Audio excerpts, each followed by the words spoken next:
নমস্কাৰ প্ৰিয় বন্ধু বান্ধৱীসকল, মই পৱন বৰদলৈ সকলোকে মোৰ ইউটিউব চেনেললৈ স্বাগতম জনাইছোঁ। প্ৰিয় বন্ধু বান্ধৱীসকল, যোৱাকালিৰ পৰা গাটো বৰ এটা ভাল নহয়, অসুস্থতাত ভুগি আছোঁ। সেইবাবে আপোনালোকে কৰা মোৰ ভিডিঅ'ত বিভিন্ন ধৰণৰ ভিডিঅ'ত যি কমেণ্ট কৰিছে সেই কমেণ্টৰ ৰিপ্লাইও দিব পৰা নাই, আচলতে চাবলৈ পৰা নাই মই কোনে কি কমেণ্ট কৰিছে, সেইকাৰণে ৰিপ্লাই দিব পৰা নাই। বাৰু যা নহওক, আজি আপোনালোকৰ মাজলৈ অলপ গাটো ভাল পাইছোঁ যদিও মানে বৰ এটা ভাল লগা নাই, তথাপিও এটা ভিডিঅ' বনাবলৈ চেষ্টা চলাইছোঁ।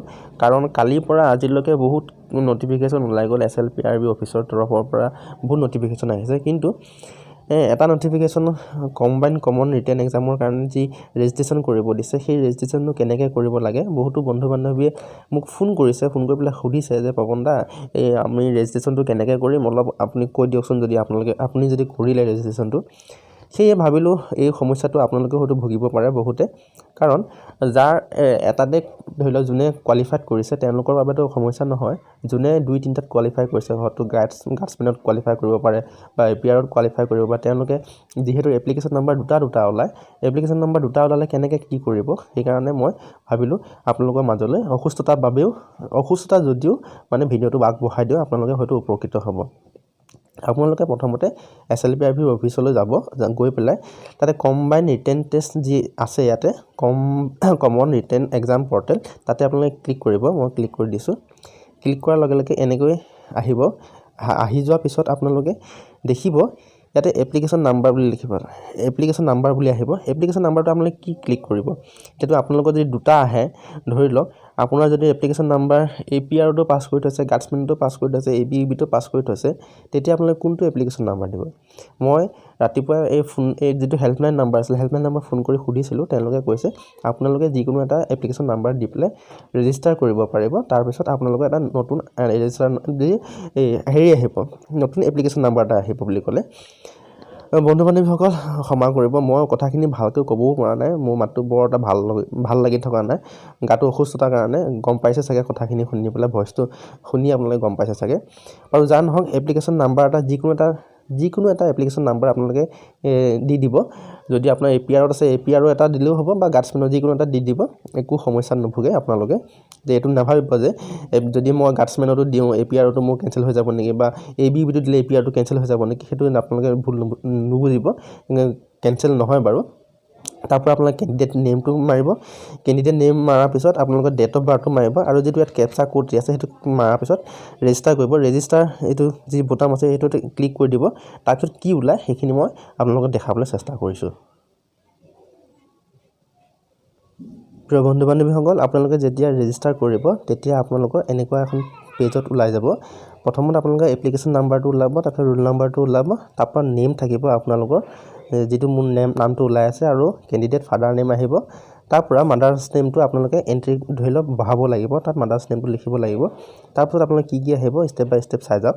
তাৰপিছত আপোনালোকে যিখিনি ইয়াত যি দেখাই দিছোঁ, আপোনালোকে যদিহে এই কেণ্ডিডেট মাদাৰ্ছ নেমটো ফিল আপ কৰাৰ পিছত ইয়াত পোষ্ট বুলি লিখা আছে, পোষ্ট প্ৰিফাৰেঞ্চটো আপোনালোকে যিটো দিয়া আছে APR হওক, মোৰ APR আৰু গাৰ্ডছমেন আছিলে কাৰণে মই APR আৰু ফায়াৰ এণ্ড ইমাৰ্জেঞ্চি ছাৰ্ভিচ লগতে চিভিল ডিফেন্সৰ যি গাৰ্ডছমেন হয় সেইটোত মই চিলেক্ট কৰিছোঁ। এতিয়া চাওক, তাতে তাৰপিছত আপোনালোকে ডিষ্ট্ৰিক্ট চেণ্টাৰ অফ এক্সামিনেশ্যন সেইখিনি আপোনালোকে চিলেক্ট কৰিব লাগিব। ইয়াতে ডিষ্ট্ৰিক্টৰ যিটো আপোনালোকে আছে চেণ্টাৰ, তাত ক্লিক কৰিলে আপোনালোকৰ গোটেই যিখন 10খন ডিষ্ট্ৰিক্ট আছে 10খন ডিষ্ট্ৰিক্টত আপোনালোকে আহিব। যদিহে আপোনালোকে প্ৰিফাৰ কৰিব পাৰে যোনখন ডিষ্ট্ৰিক্টত আপোনালোকৰ ধৰি লওক আপুনি এক্সামটো দিবলৈ বিচাৰে, সেইখন ডিষ্ট্ৰিক্টতে আপোনালোকে চিলেক্ট কৰিব। যদি আপোনালোকে এতিয়া কৰ্মসূত্ৰে বোলে বেলেগ এখন ঠাইত আছে, বোলে যোৰহাটত আছে, তেতিয়া আপোনালোকে যোৰহাটত ক্লিক কৰিলেও আপোনালোকে যোৰহাটত এক্সাম দিব পাৰিব। যদিহে আপোনালোকে বিচাৰে নিজৰ ডিষ্ট্ৰিক্টখনত এক্সাম দিবলৈ, তেতিয়াহ'লে নিজৰ ডিষ্ট্ৰিক্টখনতে আপোনালোকে এক্সাম দিব পাৰিব। তাৰপিছত এইটো ডিষ্ট্ৰিক্টতো ক'লোঁ। তাৰপিছত আপুনি preference first preference, second preference, আপুনি প্ৰিফাৰেঞ্চটো প্ৰথমত দিব যিটো আপোনালোকে ভাল পায়। মই APRটো ফাৰ্ষ্ট প্ৰিফাৰেঞ্চ দিছোঁ, তাৰপিছত ছেকেণ্ড প্ৰিফাৰেঞ্চ মই গাৰ্ডছমেনটো দিছোঁ। তাৰপাছতে আপোনালোকে ইয়াতে মেট্ৰিকৰ যিটো আপোনালোকৰ বৰ্ডটো চিলেক্ট কৰিব লাগিব, তাৰপৰা ৰোল নম্বৰটো দিব, তাৰপৰা কিমান নম্বৰ পালে ইয়াত লিখিব, তাৰপৰা টোটেল মাৰ্কছ কিমান আছিলে আপোনালোকৰ মেট্ৰিকৰ 600 নম্বৰে আছে বাৰু। তাৰপৰা ইয়াত ক্লিক কৰি দিলে পাৰ্চেণ্টেজটো নিজে ওলাই যাব। তাৰপৰা ইয়েৰ অফ পাছিংটো আপোনালোকে দি দিব, যিটো আপোনাৰ ধৰি লওক হেৰি আছে মেট্ৰিকত কোন চনত পাছ কৰিছিলে সেইটো দি দিব। তাৰপাছত ইয়াত তাৰ ঠিক তেনেকৈ ইয়াত হায়াৰ ছেকেণ্ডেৰী আপোনাৰ ছায়েন্স আছিল নে কি আছিল, কমাৰ্চ আছিল, সেইটো ক্লিক কৰিব। তাৰপৰা ইয়াত দিব আপোনাৰ ষ্ট্ৰীম নহয়, বৰ্ডখনৰ নামটো তাত ওলাবই অৱশ্যে, তাৰপৰা ৰোল নম্বৰ তেনেকৈ ইয়াতে ফিল আপ কৰি দিব। এইখিনি ফিল আপ কৰাৰ পাছতে আপোনাৰ লগইন ডিটেইলছ অফ কেণ্ডিডেট ইয়াতে লগইন ডিটেইলছ অফ কেণ্ডিডেট আপোনালোকে এটা পাছৱৰ্ড মাৰিব যিটো পাছৱৰ্ড যাতে আপোনালোকৰ মনত থাকে আৰু ইয়াত দেখিছে 8টা কেৰেক্টাৰৰ পৰা 12টা হেৰিৰ ভিতৰত হ'ব লাগিব মানে নাম্বাৰৰ ভিতৰত হ'ব লাগিব 12টা কেৰেক্টাৰ ভিতৰত আপোনালোকে হ'ব লাগিব কথাখিনি ক'বলৈ পৰা নাই গাটো বৰ ভাল লগা নাই কাৰণে তাৰপৰা এইখিনিতে আপোনালোকে ডিক্লেৰেশ্যনত ক্লিক কৰিব তাৰপৰা ইয়াত ইম্পৰ্টেণ্ট নোট বুলি আৰু দিয়া আছে ইয়াতো ক্লিক কৰি দিয়াৰ পিছত ফাইনেল ছাবমিট কৰিব এতিয়া কথা হ'ল আপুনি যেতিয়া ফাইনেল ছাবমিট কৰিব তাৰ আগতে 2-3 বাৰ চাব আপোনাৰ কিবা ভুল হৈছে নেকি বৰ এটা ভুল হ'ব নালাগে কাৰণ ইয়াত বৰ বিশেষ বেছি ফিলআপ কৰিব দিয়া নাই ভুল নহ'ব চাগে আপোনালোকে ভালকৈ ফিলআপ কৰাৰ পিছতো আৰু এবাৰ দুবাৰ চাব যাতে ভুল নহয় তাৰপিছত ফাইনেল ছাবমিট মাৰিব ফাইনেল ছাবমিট মাৰাৰ পিছত আপোনাৰ বেলেগ এখন ফাইনেল ছাবমিট মাৰাৰ লগে লগে আপোনাৰ কি আহিব তাত আৰু এখন এপ্লিকেশ্যন নাম্বাৰ ওলাব গতিকে সেইখন কি এপ্লিকেশ্যন নাম্বাৰ ওলাই সেইখিনিও চাই লওক বাৰু